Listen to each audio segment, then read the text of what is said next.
యాక్టివిటీని 1998, 2000 ఇంకా అంతే 2005 ఆ మధ్యలో వచ్చినటువంటి ఇన్సిడెంట్లను బేస్ చేసుకొని ఒక చక్కటి లవ్ స్టోరీ విత్ కాస్ట్ని గట్టిగా చాలా గట్టిగా స్పృశిస్తూ చేసిన సినిమా ఇది.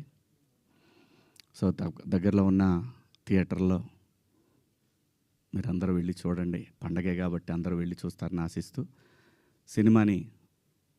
ఒక మంచి పాత్ర నాకు ఇచ్చినందుకు నిర్మాతకు, అలాగే దర్శకుడికి అందరికీ పేరు పేరున నా ధన్యవాదాలు. ఇంకా కమింగ్ టు ద పాయింట్, ఇది నా వ్యక్తిగతం. ఇక్కడి నుంచి నేను చెప్పేదంతా కూడా వ్యక్తిగతం.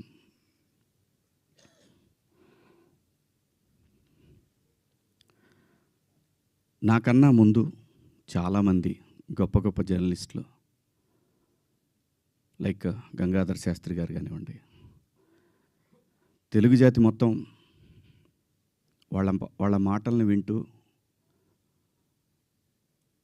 సంస్కృతిని ముందుకు తీసుకెళ్లాలనే ఆరాటంతో పనిచేస్తున్నటువంటి చాగంటి కోటేశ్వరరావు గారు, అలాగే గరికపాటి గారి ప్రవచనాల్లో స్త్రీ పట్ల, స్త్రీకున్న ప్రాముఖ్యత, వీటన్నిటి గురించి వాళ్ళు మాట్లాడే సందర్భంలో చాలామంది చాలా మాట్లాడారు.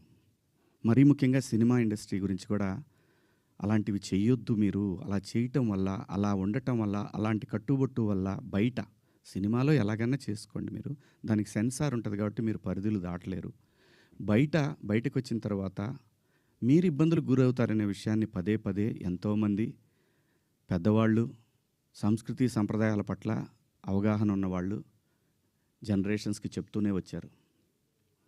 నేను అలా మాట్లాడటానికి ప్రధానమైన కారణం ఏంటంటే, లూలు మాల్లో నిధి అగర్వాల్ తను పడ్డ వేదన, తన కారులోకి వచ్చిన తర్వాత తను ఎంబ్రాసింగ్గా ఎలా ఫీల్ అయిందో అది నా మైండ్లోంచి పోలేదు. వారం రోజులు అవుతున్నా నా మైండ్లోంచి పోలా. ఆ తర్వాత ఇమీడియట్గా సమంత గారి మీద, తెలుగు సినిమాలో నేను ఈ ఇండస్ట్రీకి వచ్చిన తర్వాత 90% ఆర్టిస్టులు, ఫీమేల్ ఆర్టిస్టులు ఎప్పుడు కూడా లైక్ రమ్యకృష్ణ గారు కానివ్వండి, జయసుధ గారు కానివ్వండి, విజయశాంతి గారు, వీళ్ళు కట్టుకున్న శారీస్ మీద, వీళ్ళు వేసుకున్న డ్రెస్సుల మీద షాపుల్లో అమ్మేసేవాళ్ళు అనమాట. నేను ఎవరిని ఈ డ్రెస్సులు వేసుకోండి, ఆ డ్రెస్సులు వేసుకోండి, మీరు కప్పేసుకోండి అని నేను చెప్పలేదండి. నేనెవరిని చెప్పడానికి?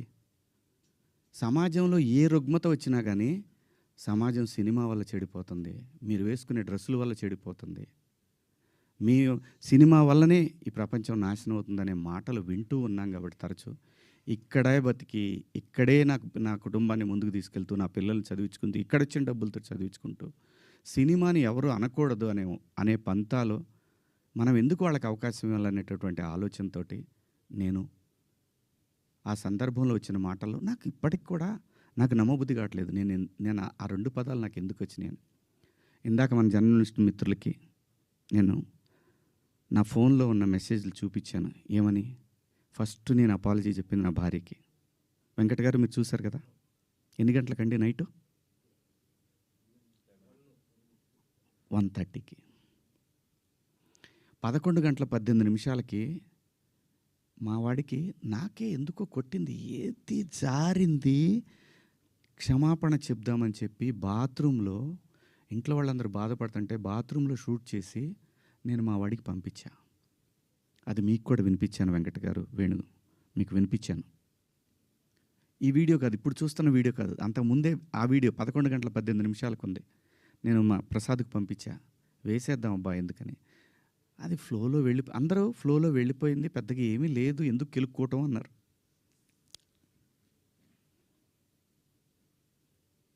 సో కర్మ ఎలా కాలిందో తెలీదు, కర్మ ఎవరిని వదిలిపెట్టదు. అలా ఆ సందర్భంలో నేను వాడిన 2 పదాలు తప్ప నేను గమనించానండి. నైటు 11 o'clock తర్వాత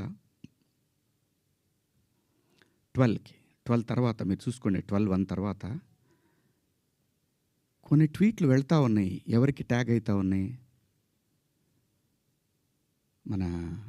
నాకు నిద్ర లేదు, పేర్లు కూడా గుర్తురాట్లా. స్త్రీల సమస్య మీద మాట్లాడుతూ ఉండే మన రాహుల్ వైఫ్ చిన్మయి గారు ఆవిడకి వెళ్తా ఉన్నాయి, ఆవిడకి ట్యాగ్ చేస్తూ ఉన్నారు, ఇక్కడి నుంచే మొత్తం ట్యాగ్ చేస్తూ ఉన్నారు. ఆ తర్వాత మన అనసూయ గారికి ట్యాగ్ చేస్తూ ఉన్నారు. ఎందుకు చేస్తున్నారు నాకు అర్థం కాలేదు. సర్లే ఏదో పాపం ఆవిడ మాట్లాడుతూనే ఉంటుంది ప్రతిసారి కూడా, తప్పేం లేదు. నా తరఫు నుంచి 2 పదాలు దొరికినాయి కాబట్టి ఐ హ్యావ్ టు బేర్. ఏదైనా బేర్ చేయాల్సిందే. మనం దాన్ని ఓట్రిచ్చి కొట్టినా దానివల్ల ఏం ప్రయోజనం లేదు. ఎందుకంటే తప్పు నా వైపు ఉంది కాబట్టి నేను సర్దుకొని వెళ్ళాలి, తప్పదు. క్షమాపణలు చెప్పాను, ఇంకా చెప్తాను కూడా. ఆ 2 పదాలకి నేను ఎప్పుడు సెట్ అవుతానో నాకు తెలియదు. నా మైండ్ ఎప్పటికి సెట్ అవుతుందో తెలియదు. అటువంటి పరిస్థితిలో ఉన్నా. నేను నా భార్య అయితే అసలు నువ్వు ఇలాంటి స్టేటస్లో ఉంది. ఎందుకంటే ఎవరికైనా ఫ్యామిలీ ముఖ్యం. తను రేపు పొద్దున వాళ్ళ బంధువుల్లో ఇదేంటి ఇలా మాట్లాడాడు శివాజీ అంటే తను ఎంబ్రాసింగ్గా ఫీల్ అవుతుంది కదా. నా పిల్లలు వాడి ఫ్రెండ్స్ ఇదేంట్రా మీ నాన్న ఇలా మాట్లాడు, విచ్ ఈజ్ హర్టింగ్. నా ఇంటెన్షన్ బ్యాడ్ లేదు. ఇంకొకటి 30 సంవత్సరాల నుంచి నేను ఇక్కడ ఉంటున్నాను, ఏ రోజు నా దగ్గర నుంచి తప్పు జరగలేదు. ఆవేశంగా ఒక లెటర్ మాకు వెళ్ళిపోయింది.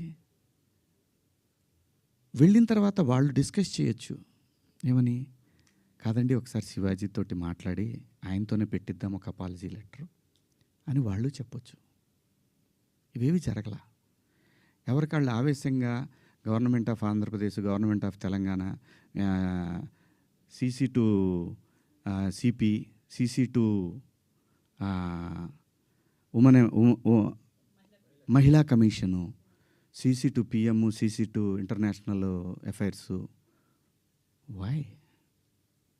ఒక్క మాట నన్ను అన్న ఏందన్న ఇట్లా మాట్లాడు. సారీ అమ్మ. నాకెవరు ఫోన్ చేయలేదు. ఒక సుప్రియ గారు సాయంత్రం ఫోన్ చేస్తే, అయ్యో శివాజీ గారు ఏంటి, సారీ అమ్మా నేను పొరపాటున 2 పదాలు దొరికినాయి.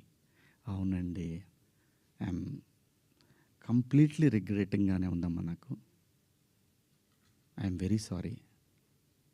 నాకు ఇప్పటికి కూడా అర్థం కాదు నేను ఎలా మాట్లాడాను ఆ 2 పదాలు. అసలు నేను బయట బూతులేం మాట్లాడినంటే మాట్లాడతానండి, మన అందరం మాట్లాడతామండి, అర్థం పర్థం లేని మాటలు మాట్లాడుకుంటాం. కానీ ఒక వేదిక, ఒక పద్ధతి, జనరేషన్స్కి మనమే చెప్పాలి కాబట్టి, మన పిల్లలకి చెప్పాలి కాబట్టి. ఆవిడ సరే అండి పెట్టేసేయండి అయిపోయింది. నేను ఇచ్చేసాను, అప్పటికే నేను పంపించేశానమ్మా అప్పుడే. ఎందుకంటే వాళ్ళందరూ నాకు తెలుసు, నన్ను అన్నాను అని పిలుస్తారు. ఒక్క మాట నన్ను అడిగుంటే, ఒక్క మాట నేనేమన్నా మిస్బిహేవ్ చేశానండి ఎవరితోన్నా? ఎప్పుడన్నా మీరు ఏ ఆర్టిస్ట్ అయినా సరే, ఇప్పటికీ భూమిక గారితో చేస్తాను, మేడం అని పిలుస్తా, లయమ్మ అంట. రంభ గారితో చేశాను, సంగవి గారితో చేశాను, పెద్ద పెద్ద ఆర్టిస్టులతో చేశాను. ఇంత చిన్న మిస్బిహేవ్ చేయలేదు, చెయ్యను కూడా. ఎందుకంటే ఏదో ఒక రోజు ఇది మనకి గుదిబండై కూర్చుంటుంది. అందుకని నా పరిధి